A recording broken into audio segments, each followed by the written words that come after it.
Este es un panel que es espectacular y les voy a explicar por qué. Porque los cuatro que estamos sentados acá, los cuatro somos profesores universitarios de grado o de posgrado, ¿no?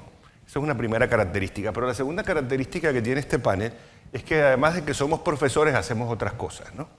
Y yo, en lugar de leerme los currículum de ellos tres, que son muy buenos, la verdad que la manera en que los quiero presentar es dando una característica de esa interacción que ellos tienen entre lo que hacen en la universidad y lo que hacen con sus estudiantes. Y para dar el ejemplo, voy a empezar yo. Yo soy profesor del Instituto de Empresas y tengo práctica privada. O sea, yo me dedico un poco a ayudar a empresas que quieren ir a América Latina a hacer cosas, ¿no? Y cuando a mí me preguntan qué es lo que, o sea, ¿por qué tú das clases, ¿no?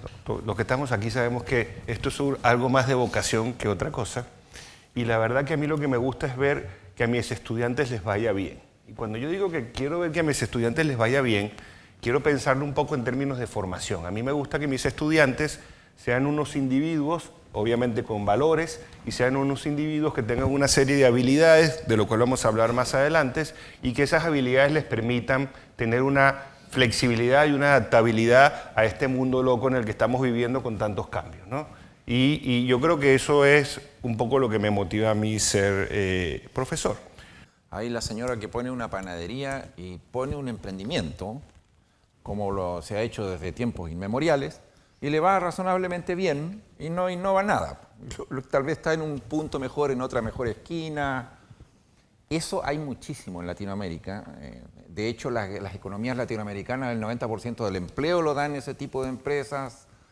Ahí trabaja la gente, las familias. Es como que hay un ambiente de lo que llamamos el emprendedor, que no es lo mismo que él lo distinguió también, el emprendedor de alto impacto, el que puede escalar a nivel global, el que tiene alguna cosa innovadora metida en su emprendimiento, modelo de negocio. Entonces, nosotros distinguimos entre esos dos tipos de emprendimiento, el de subsistencia o supervivencia, no sé cómo llamarlo, y este de alto impacto, donde efectivamente son habilidades diferentes, muy diferentes. Por ejemplo, el de la panadería, el clásico emprendimiento familiar, no tiene tanta necesidad de colaborar, ni de hacer, más bien se protege, ¿verdad? No quiere compartir la esquina con la otra señora de la empanada. O sea, es como un mundo completamente diferente, mientras que el emprendedor innovador de alto impacto efectivamente casi no existe si no tiene una red y un ecosistema. Entonces, efectivamente, hemos llegado a segmentar, que es una palabra que nos gusta mucho en este momento en la discusión que tenemos en la universidad, segmentar muy bien los públicos. Porque si tú lo que quieres hacer es educar emprendedores de alto impacto, el toolkit, el set de herramientas que tienes que darle es completamente diferente. Incluso uno llegaría a cuestionar si acaso enseñar emprendimiento de supervivencia es o no es de carácter universitario. Podría incluso no ser, ¿verdad? De acuerdo a la política universitaria de cada país, pero perfectamente podría ser un oficio tradicional. Entonces sí, nosotros distinguimos entre eso y efectivamente en los programas de posgrado en los que he estado metido, me olvidé de mencionar uno interesante, que también soy profesor visitante en Cartagena, en Colombia, en una maestría que hay ahí en el Caribe colombiano de la Universidad Tecnológica de Bolívar, y los muchachos que asisten ahí son de alto impacto pero regional caribeño, que te diría que es un perfil a su vez diferente. Entonces, lo que estamos descubriendo es que estos programas de educación superior efectivamente están muy segmentados a tipos de públicos muy diferentes.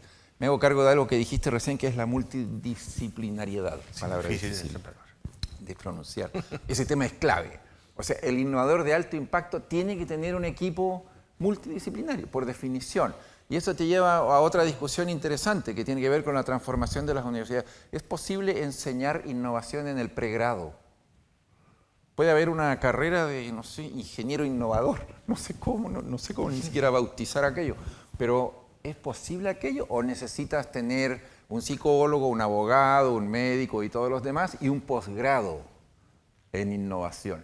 Que también es una discusión interesante, porque uno podría, ¿y por qué tiene que ser así? Digamos, a priori es una discusión que aportaría valor. Yo creo que efectivamente el tema de fondo sigue siendo que hay que entender muy bien el público. Me gusta mucho lo que se comenta de co-crear la malla, Es algo que estamos haciendo en el Magíster de la Universidad Católica, y la forma en que se hizo es que existe un centro de innovación, Universidad Católica de Chile, y ese centro es, comillas, un club. Participan allí 140 instituciones que son empresas privadas, instituciones públicas, incluso otra academia metida ahí mismo dentro de la Católica, y ese grupo de practitioners de la innovación del cual se nutre el diseño de la malla. Y lo que te puedo asegurar es que después de 8 versiones de ese magíster, todas las mallas son diferentes, han cambiado anualmente. Claro. Mucho de lo que hicimos al inicio ya está obsoleto como tema. Entonces eso también te lleva a otro tema, que si la burocracia universitaria dice que cada 3 años se puede cambiar una malla, en este caso el posgrado no te sirve. Tienes que cambiar anualmente de acuerdo a esa demanda que vas palpando, y la forma de hacerlo, por lo menos en la Universidad Católica en que estoy ahora, efectivamente fue a través de este centro de innovación, que de ahí se nutre de los actores, los stakeholders y los actores interesados estamos trabajando ahí en ese club, que es muy activo, y uno de los roles que cumple es justamente servir de fuente para el cambio curricular anual que estamos teniendo. Tengo que hacer una pequeña crítica pública, y es que el hecho que las universidades en Latinoamérica miran mucho, y ahí viene la crítica, creo que yo demasiado, a Estados Unidos como modelo de universidad, cuando en realidad las diferencias son abismales. Y no quiero entrar en temas de calidad ni nada por el estilo, sino en cuanto al modelo de universidad, por supuesto, a la financiación, por ser muchas universidades de Estados Unidos privadas, o incluso las públicas tienen niveles que las universidades de Latinoamérica o de España no tienen y posiblemente nunca tendrán. El tema que comentabas de que llegar a un auditorio y que tenga el nombre de alguien que ha donado el dinero, esa relación con el alumni no se tiene aquí, no se tiene en Latinoamérica. Eso no quita que sí que se puedan utilizar, y no se utilizan tanto como se podría, no a lo mejor tanto para donaciones, sino sí para, por ejemplo, emprendimiento, para que revisen la malla curricular, para que sean mentores, para que vengan a dar alguna clase. Para eso sí se pueden utilizar los egresados, a lo mejor no tanto para el tema de grandes donaciones. Por otro lado, las universidades en Estados Unidos, y yo creo que la sociedad en general, es mucho más transaccional. Ellos pueden llegar y sin conocer a nadie pueden firmar un acuerdo de no sé cuántos millones de dólares. Latinoamérica y en España no es así, somos mucho más de personas. Y al final la innovación, los ecosistemas, las universidades, son todas organizaciones, pero somos personas. Entonces las personas son las que la mueven, y volvemos a personas que necesitan una confianza mutua, un respeto, una relación previa, un compromiso, porque muchas de estas cosas se salen del trabajo del día a día. Entonces si uno se va a lanzar a eso, tiene que saber que la otra parte también está comprometida. Y finalmente el poder encontrar un objetivo común. Todo esto lleva tiempo, entonces eso quiere decir que las cosas van a llevar más tiempo que lo que llevan en otras sociedades que son mucho más transaccionales. Esa es la parte que yo creo que el tema de Latinoamérica, a lo mejor mirando tanto a Estados Unidos, a lo mejor no. Sí es cierto, y eso quiero comentarlo, la creatividad tan tremenda que existe en Latinoamérica. Yo, que también dentro de otras universidades he dado clases en Latinoamérica, me he quedado súper sorprendida de la creatividad tan tremenda que tienen los estudiantes y también los profesores en Latinoamérica, pero al mismo tiempo las reglas tan estrictas y la legislación tan inflexible que existe. Entonces, a pesar de esa creatividad, después no se puede llegar tan lejos por este problema más regulatorio. Y con respecto al tema de los gobiernos, como parte de mi trabajo en la OCDE asesorábamos a gobiernos sobre qué rol podrían tener ellos para fomentar un ecosistema emprendedor, innovador, y la verdad es que pueden tener potencialmente un papel muy activo que vaya más allá de establecer unas condiciones para que ocurran las cosas. Podrían tener, y en palabras de Mariana Mazzucato, un rol mucho más emprendedor. Podrían realmente hacer iniciativas que se pueden considerar emprendedoras, que van más allá del invertir en I+D, que es algo que siempre se ha hecho, sino realmente hacer inversiones en emprendimientos, en tecnología, en una fase muy inicial y por tanto arriesgada. No todo el mundo está de acuerdo con este rol del gobierno, principalmente y pensando en Latinoamérica, porque existen necesidades muy básicas y muy obvias a nivel de infraestructuras, a nivel de educación, a nivel de salud, que en muchos casos no están cubiertos. Entonces, nosotros hablamos aquí, podemos pensar que sí, que ese es el rol del gobierno y estamos de acuerdo, pero fuera de aquí existe mucha gente que dice que no, que todas esas necesidades deberían estar cubiertas. Y yo creo que al final los gobiernos está en que ellos primero se familiaricen con qué es una universidad emprendedora, un ecosistema de innovación y cuáles son las potenciales consecuencias, y después, más allá de la familiarización, que se lleguen a creer que todo esto es la base de una sociedad basada en el conocimiento. Y que esto es progreso, y que no es gastar dinero, y que no es a pesar del riesgo, Y entonces, si realmente un gobierno a cualquier nivel cree que la innovación es la base del progreso, entonces ahí es cuando empiezan a actuar de esta manera. ¿Qué más con respecto a los gobiernos? Es complicado porque cuando hablamos de innovación hablamos, y por ejemplo a nivel nacional, hablamos de un Ministerio de Educación, sobre todo la educación superior, de empleo, de economía, de ciencia, tecnología, innovación, desarrollo regional. Todo esto son personas que están regulando sobre el mismo tema y que no necesariamente se ponen de acuerdo. Entonces, normalmente nos hemos encontrado muchas veces políticas incluso contradictorias o al menos no alineadas, y esa alineación horizontal de la que hablamos de diferentes ministerios regulando el mismo tema pero de forma diferente. También hay una alineación o potencial falta de alineación vertical cuando hablamos de una política local versus una política regional versus nacional, y en el caso de España, internacional también con la legislación europea. También nos encontramos que muchos legisladores están legislando y están poniendo iniciativas y dinero en cosas diferentes, se pierden muchas sinergias, se pierden muchas de las cosas que potencialmente se podría hacer si esa comunicación existiera más. Habéis descrito perfectamente entre los dos, o entre los tres también, hablando del máster, el reto al que nos enfrentamos la universidad en el tiempo actual. Decías, me preguntan muchas veces que por qué doy clases, y a mí algunas veces me dicen, ¿por qué estás en la gestión actualmente? ¿No? Porque yo soy profesor de la universidad y ahora pues coyunturalmente estoy en la gestión. Precisamente yo creo que es un momento en la universidad donde la gestión es apasionante porque tenemos que impulsar un cambio importante en las universidades. Un cambio que necesita esos liderazgos que hablabais y un cambio que va orientado a abrir esa universidad para trabajar en ecosistemas, ¿no?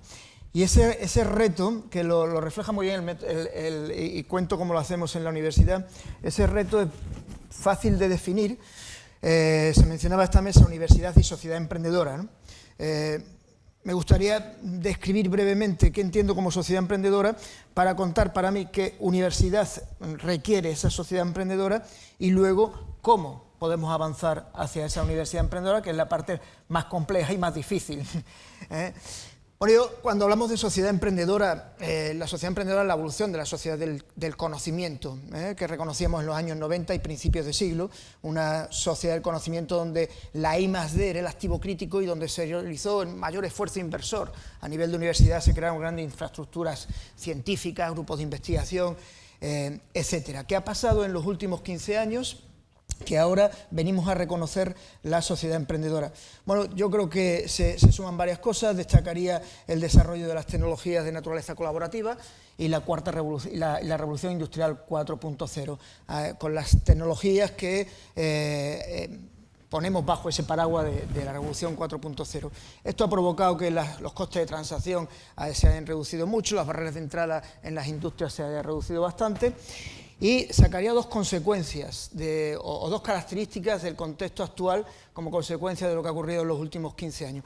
En primer lugar, los procesos de creación de valor se desarrollan en nuevas instituciones que denominamos ecosistemas y que se suman como nuevas instituciones. Los ecosistemas de innovación son un conjunto de players de diferente naturaleza que intercambian, tienen relaciones de intercambio, el resultado es la innovación se co-crea entre estos players, el resultado de los ecosistemas depende de la diversidad de esos players, la calidad y la fluidez de los intercambios. Y en estos ecosistemas la segunda consecuencia es que el talento emprendedor está adquiriendo un rol crítico y se convierte en activo crítico en estos momentos. ¿Por qué? Porque dentro de esos ecosistemas son las fuerzas ágiles de reducir tamaño que son capaces de testar las soluciones y testar las soluciones con las tecnologías que desarrolla el ecosistema.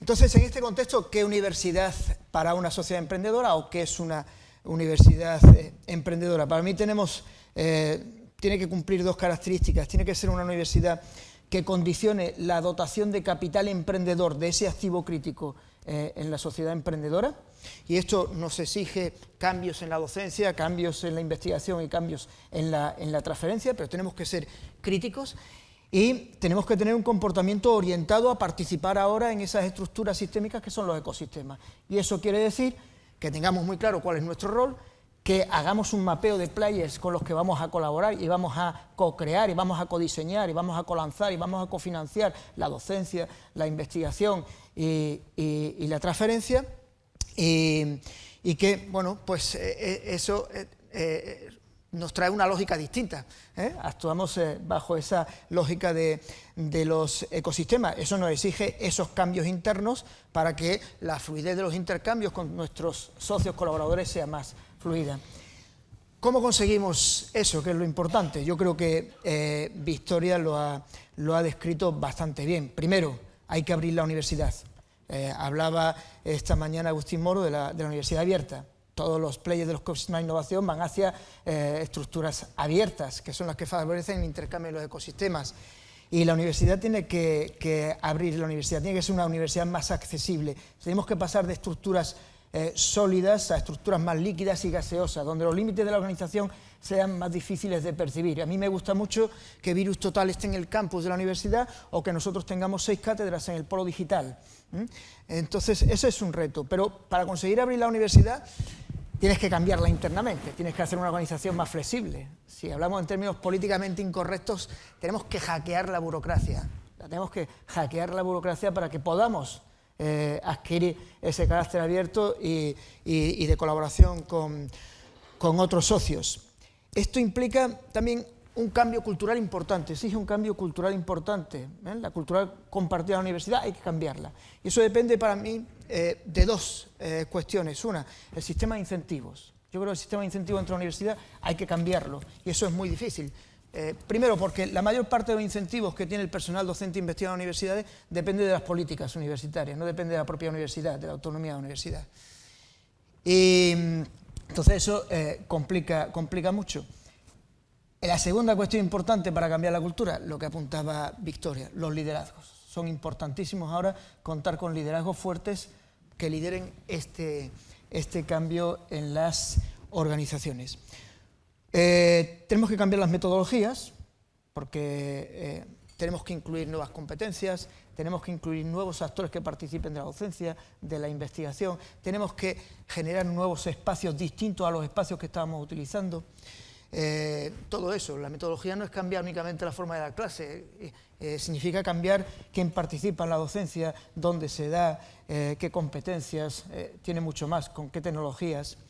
Y por último, yo creo que la universidad también tiene que hacer una elección estratégica de cuál es su modelo.